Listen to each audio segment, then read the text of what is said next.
This gun is fucking awesome, guys.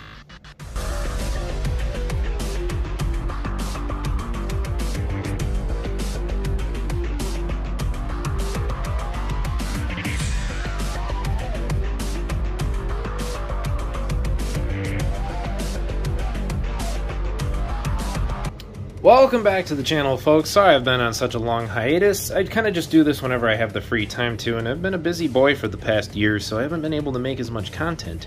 I actually recently even got to play Airsoft in Japan, and I want to make a video just talking about that experience and showcasing some of the photos of myself playing.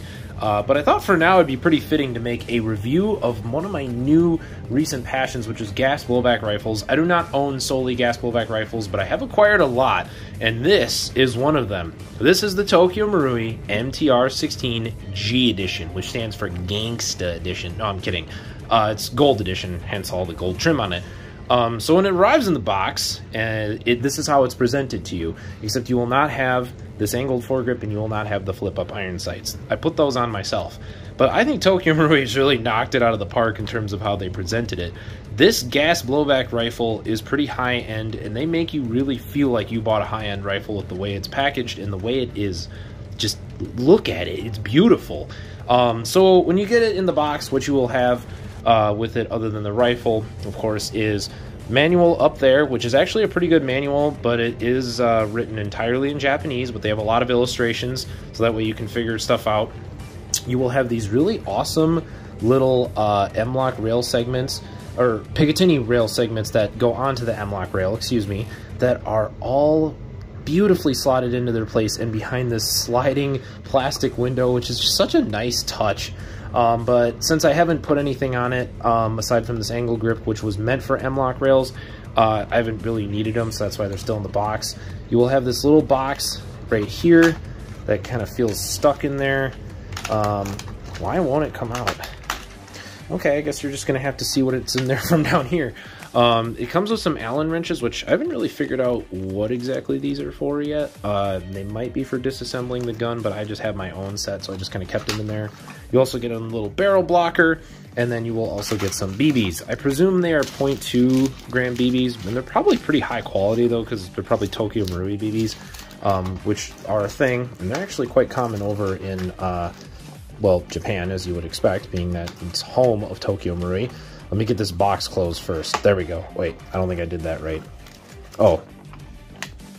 I don't know what this is. I think, oh, it's showing you something about disassembly in the recoil. But it's in Japanese, so this is what I mean. Like, this is how the whole manual is. It's like all in Japanese, but you get good illustrations, but that's about it. So there you go. That is basically the premise of the entire manual right there. So just be aware of that. You will also get one 20-round Stubby Boy magazine that is green gas, of course. So yeah, this does not hold much, but it does look bitchin' in the gun. And speaking of the gun, let's get to that. This is how the magazine looks inside of it. So you can see that. But isn't this thing beautiful? I love it. And if you live in the US, there will be an orange tip on it. But yeah, this is the muzzle brake it comes with. I think it looks awesome. But look at that, and the gold finish is so nice. This is apparently a Cerakoted rifle too. Really? You don't say! Which I think helps prevent like scratches or any kind of excessive wear, and it gives it that really nice clean finish. I think the only part that might not be would be the stock, hence the scratches on the, or excuse me, the buffer tube, hence the scratches from the stock. So yeah, there's that. But externally, how do I feel about this gun overall so far? Well, after, you know, skirmishing with it a good number of times already, because I got this at the beginning of the season, I can confidently say that this thing is really solid. Let me take the mag out. So, yeah, no upper and lower wobble whatsoever. I have not done anything to this gun other than make one modification to the nozzle, which is an internal component, of course. And even when you shotgun this thing open, there we go.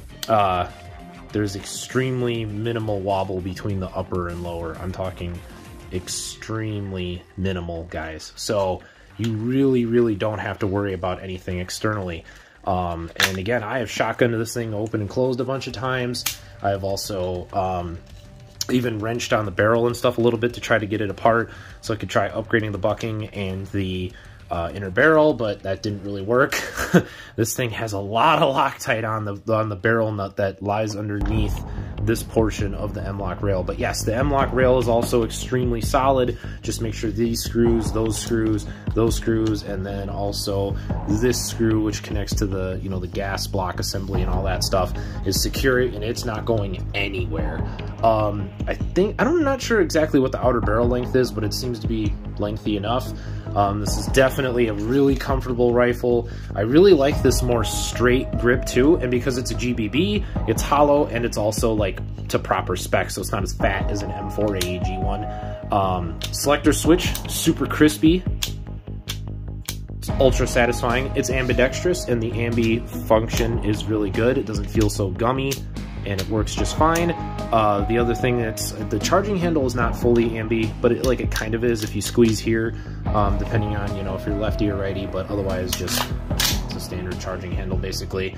The bolt catch/release is ambi, so you can either release it or catch it like this, and then hit this button to release it. Oops, I guess I ejected a BB, and then or hit this button to release it.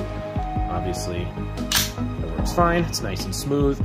And then you have a fully ambidextrous magazine release. You can hit it here, or you hit it here, and it's got a big flappy paddle.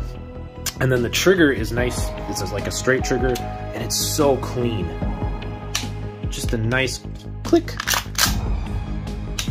Just works totally fine. Nothing wrong with it at all. And then, of course, the bolt carrier looks real good, too. When you see that thing going back and forth, like, look at that, just nice, right? All really nice stuff. So externally, oh, and the stock is also pretty solid, but yet it's very easy and effortless to just shift it back and forth. But again, it doesn't like wobble a ton either.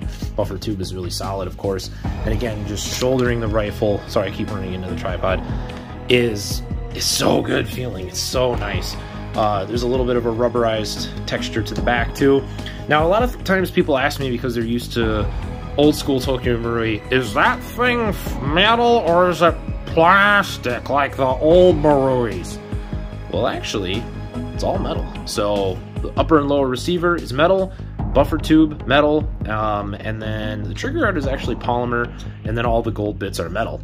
I don't know the exact specification of their material, but I'm pretty sure that it's like aluminum, and a pretty nice aluminum. So there you go. But let's take it apart a little bit, and I will showcase the internals a little. But it's definitely nothing special, just as a heads up, but at the same time it works. Okay, so here we go. Let's push that pin out, and then we will flip this open. I always recommend obviously having the magazine out, and then also having the hammer locked back can sometimes help too. So we'll start, I guess, by talking about the trigger grouping. You can see, there's a little roller right there, and then you also just have like the metal bit right there. And I'm not sure exactly how this works. This is a lot different from like your usual gas blowback trigger mechanism. It's definitely a little bit more proprietary, I guess is the right word, so just as a heads up. But yeah, it seems to work fine. I've had no issues with this. I don't think many of the components are made from steel, just as a heads up. But as you can see, the hammer doesn't have very much of like a travel distance too, so it's definitely a bit different from your usual gas blowback rifle in that regards. Everything seems to be all good with this bolt lock mechanism. I'm not sure if that is steel as well. Let me go get a magnet real quick to try to stick to it. Okay, so here's my magnet, aka an AEG motor. I guess we'll see real quick. Okay, so yeah, that is made out of steel. Obviously the pin is, and I don't know if, it looks like the hammer, I don't know actually. I think part of the hammer is made of steel, yeah, for sure. Might just be the roller part, but who knows. But it looks like the other components are not made out of steel. There is something steel down in here, but it's not these parts, it's something else. So there is a little bit of steel in the trigger grouping, but not much. But it works. It's very reliable, and I've had no issues with it. Just keep it clean and make sure that there's no, dirt and dust getting into it and causing it to gum up. Now, one part that kind of disappointed me was the buffer. The buffer, I don't know if you can, it's plastic. I was like, I don't know if you can hear that, but yeah, it's plastic. So it's really light, so it gives it a really rapid cycling rate. Makes it very snappy and makes it more gas efficient, but it's definitely not going to have that much recoil, and it also could lead to bolt bounce, which is where when the bolt reciprocates back forward and hits the upper receiver, you know, as it's like slamming forward against the, you know, the chamber, sometimes it'll go goosh and bounce back a little bit, which can cause issues. So people have just recommended that you up the tension of the buffer spring, which feels pretty soft. It's definitely not that hard. And or change out the buffer, which I do have a spare buffer, but if I do use that, I do want to acquire a new buffer spring, because otherwise it makes it very sluggish. But yeah, this is definitely not a very strong buffer than buffer spring, that's for sure. So that's probably one of the weakest points of the MWS/MTR lineup. And then now I thought we would go ahead and take a look at the bolt carrier a little bit. So this is the bolt carrier and all of its little fun bits and pieces. So the nozzle is plastic, and it also has this springy front end on it, which is nice. Nozzle return spring works extremely well. It's very responsive and very smooth. That is extremely important. You also have whatever is going on here. Oh yeah, it springs like that. I can't remember exactly what that does, but it may help with, like, again, bolt travel smoothness. Little roller bearing right there too, and that's a part of the piece that holds in your nozzle return spring and stuff. In a little bit, I'm going to release a guide on not only how to take this completely apart, but how to modify your MTR-16's muzzle velocity to make it so that way you can up the power, because you just modify a tiny little piece inside of the bolt or the nozzle, and that will make it have more power. So this thing is shooting way harder than it did out of the box. So I just thought I would sort of just get that out of the way. Now, as you can see, there's some wear marks here and here and here, a little bit there. That is just from it being broken in. I will say, this gun needed a break-in period. Right out of the box, it was kind of crunchy feeling, and it was not that smooth and not as snappy. But given it some time, cycling about 500 times, I would say, it started to work way better. And I noticed that I also had an issue right away where the bolt lock mechanism did not engage. And then again, after breaking it in, it seemed to work fine. But yeah, overall, the bolt carrier mechanism seems to be just fine. It's not very heavy either, so again, if you want more recoil, you'll definitely want to upgrade it. But again, you can kiss your gasket efficiency goodbye completely after that. So overall, internally, the MTR-16, nothing too special. But not bad by any means. It works really well as is. The only thing you might have to watch out for is bolt bounce. One last thing I want to talk about is the hop-up in inner barrel in this. I can't take it apart because the barrel nut that's underneath here is so insanely, like, glued on, like, or Loctited on with, like, red Loctite, that it does not come off very easily. And I didn't have the proper tools to do it, so I gave up before I broke something or wrecked something, right? But inside of this, there is only a 250 millimeter brass inner barrel, so it goes to, I think, around, like, I don't know, somewhere like here, maybe here. It does not go that far up the gun. And then it just has a regular bucking, and there's nothing special about it. This gun is only capable of hopping .28 gram BBs in terms of making it fly straight. Otherwise, it's bad news if you use anything heavier. So do be aware of that. It is definitely not meant for anything heavier than 2.8s, because in Japan, they mostly just use 2s, 2.5s, and 2.8s. That's what I gathered from not only after getting this gun, but also after being there and being at a field and only seeing players basically use .25s. So that's kind of what they made it for. Now, enough talk. Let's chrono this thing and test it with some green gas. But I also cannot wait to talk about and showcase this thing with the AirTac UK HPA adapter, which is what you saw at the beginning of the video.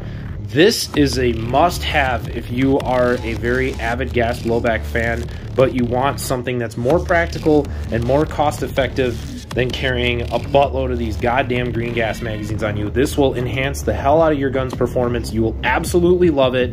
And I'll make a video on its own talking about the AirTac UK adapters that I own and HPA adapters in general in the coming future. But my God, has this been an awesome thing to use.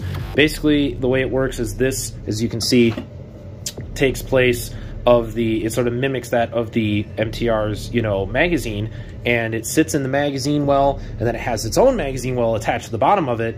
So then that way, when you fire, it obviously has a gas release valve, and then, you know, it's gas router, and then the BB, you know, like feed lips from a gas blowback magazine. So then that way it'll feed and make the gun fire. But then you have this AEG magazine well on it, so that way you can stuff AEG magazines into it to give it a much higher ammo capacity. This is a KWA K120, so 120 rounds versus 20. 6 times the ammo capacity, and guess what? This costs $10 or something like that, whereas one of these is like, I think like 40 or something. I don't know. It's expensive as hell. So yeah, much more practical, and you get all the consistencies of HPA in your gas blowback. So with that said, we're going to do some chrono testing with the stubby boy, with green gas, of course, and 0.28 gram BBs, and then we will go to the AirTac UK HPA module with 0.28 gram BBs at 120 PSI to showcase the difference, and just so you can see how high performance this rifle can be with only one minor modification to it, which is just to increase the muzzle velocity output, and that is it. So without further ado, let's get to that. Alright folks, so we're at the chrono. I got the MTR gassed up and loaded with some 0.28 gram BBs. One thing I did want to say real quick is that when I chronoed this thing when it was stock, it was shooting around 1 joule or 0.9 to 1 joules, which is roughly around 315 to 330 feet per second with 0.20 gram BBs in terms of that equivalence. So yeah, this is going to shoot way harder because of the mod I did, just as a heads up, especially these first couple shots. It's going to be pretty toasty, so let's just show what it can do. Yeah, 1.7 joules for that first shot. That is hot. I think that's somewhere in the realm of like 420 to 430 in terms of its equivalence with the 2.0. So yeah, way too hard hitting. Again, really hot. Starting to settle down a little now. Alright, now we're starting to get into the range where it would be legal at my field. 1.55 joules is around 405 to 410 feet per second. We try to stay a little under 1.5 joules, but this would be just kind of like passed as like a, hey, just know you're like almost kind of over, but it would still be like, just send it. So yeah, it's getting better as the gas kind of calms down a little.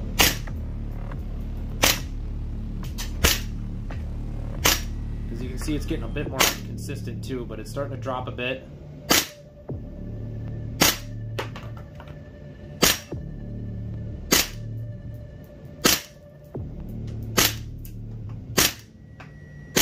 Alright, bolt locked back. Last shot was 326 with the 2.8, which is perfectly field legal for me in the United States here.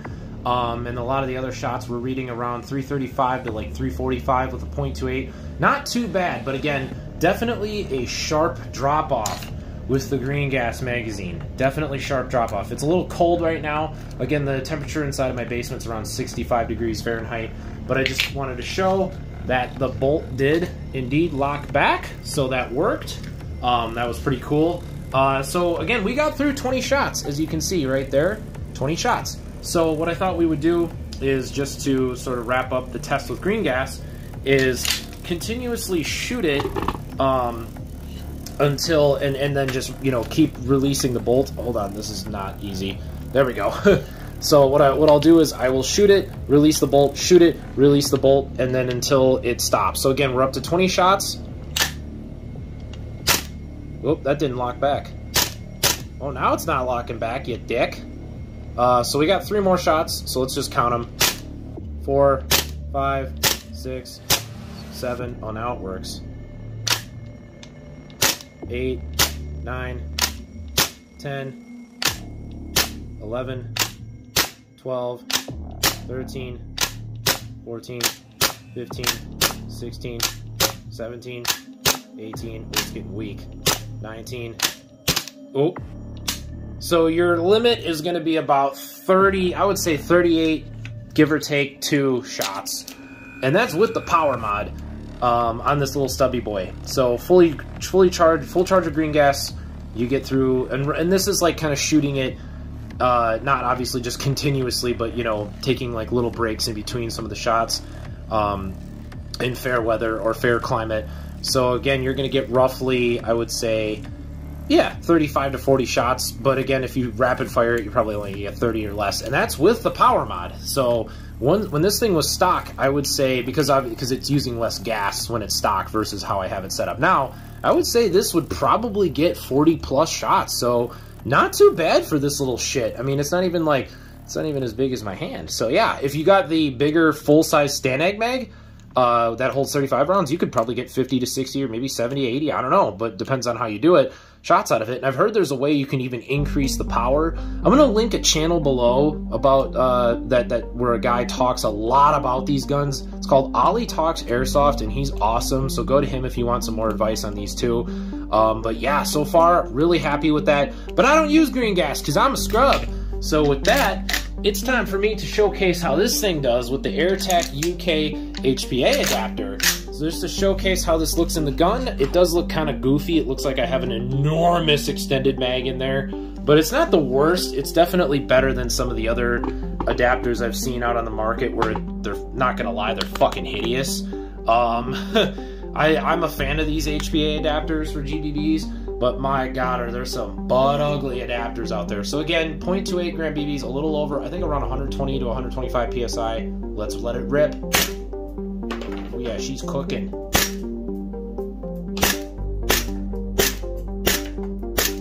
Look at how many times it read 346 in a row. Look at that. 344 to 346 on the money, folks. That is awesome for a gas blowback. That's better than a lot of AEGs.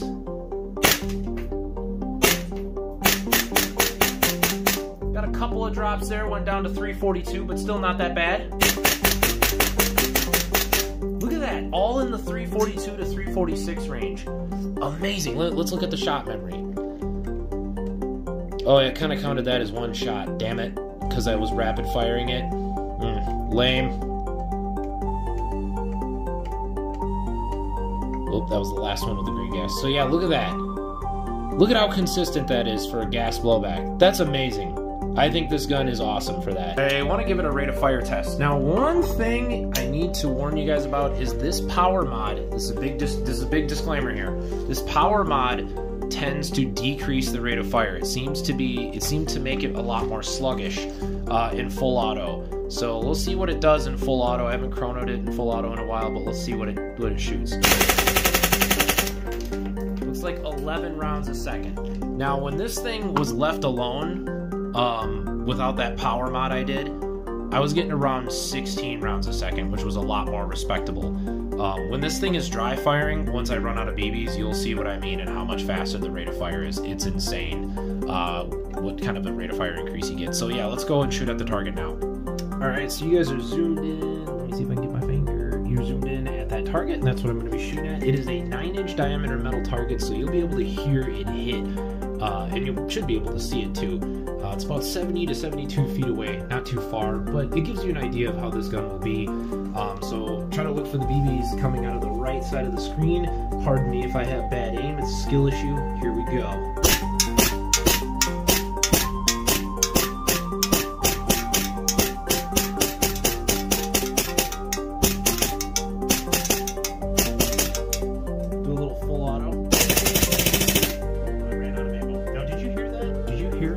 That rate of fire got after I ran out of ammo. Yeah, I'd say its rate of fire is significantly faster when there's not BBs in there. Kind of a strange anomaly, but again, like I said, it's definitely a result of the power mod that I did to it. I'm going to take one last little pot shot. There's still some BBs in like the feed chute of the adapter, so that way you guys can just see, again, like how awesome this thing's accuracy is, because it's really hard to miss with it. It's just a beast. Again, we're pretty far away. Like, you know, the camera makes it look like we're really close. We are a full 70 feet away, so pretty easy target with this rifle. Let's see if we can zoom in a little more so you can see it. Pretty awesome. I love this gun. It's so much fun to use. But as you can also see, this is with the hop-up cranked all the way up with 0.28 gram BBs. Anything more or less, or anything, excuse me, anything less or more than that, it would struggle to hop. Anything less than it would do, even better with, but I think 2/8 is an excellent weight for this rifle. Alright, we're back inside. I thought I would do a little dry firing so that way you guys can just see the bolt reciprocate back and forth. It's pretty satisfying.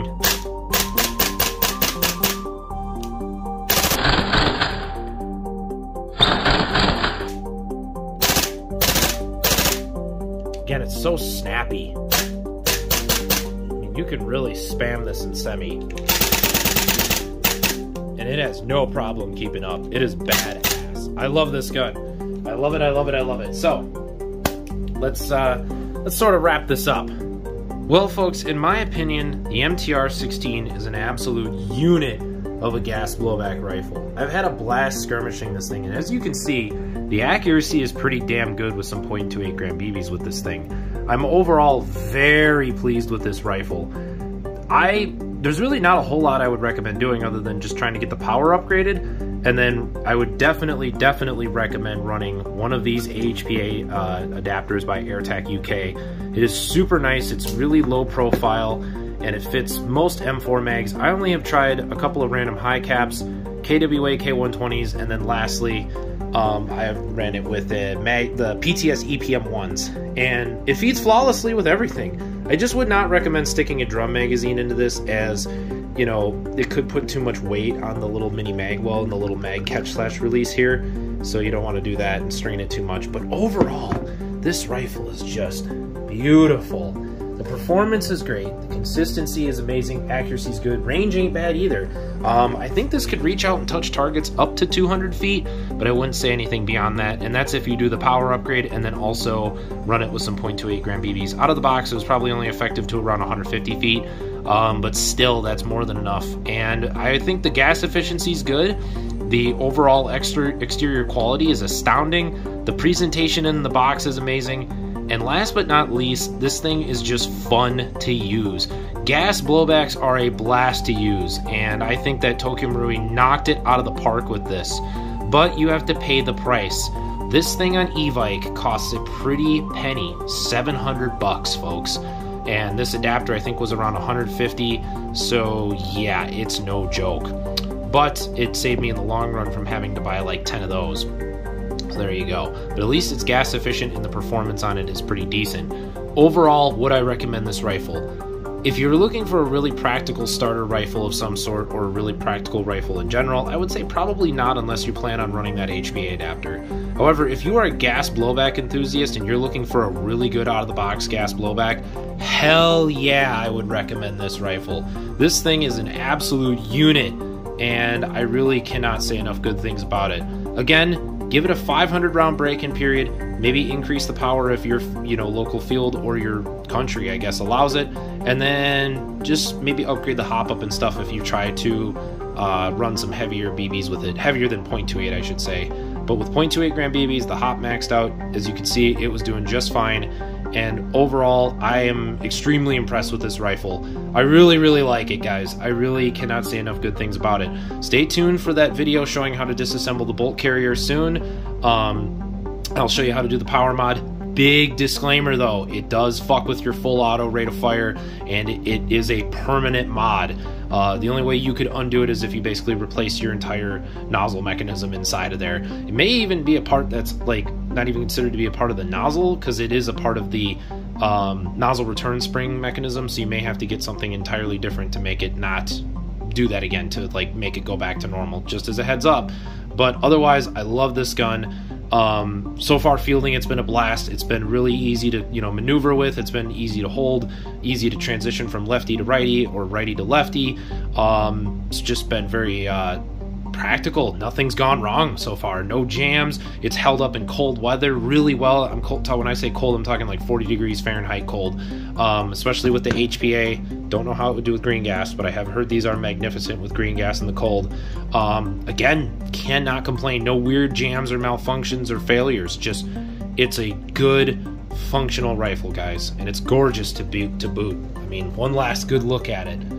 I love that, man. This thing's so blingy. Even though it's just an M4, there's a lot of people that look at it and they're like, ooh, because it's just different looking. So with that said, guys, check out the Tokyo Marui MTR-16 G edition. See if it's for you. Otherwise, check out other MWS M4 platforms. They all kind of run the same in terms of how they perform and stuff like that. You may get a little variances, but again, you can save some money by not going with this and maybe going with something a little different. But yeah, this is one of the nicer, more blingy M4s that Tokyo Marui sells for their gas blowback lineup. But yeah, I hope you guys like the video. Stay tuned for more, and as always, happy airsofting.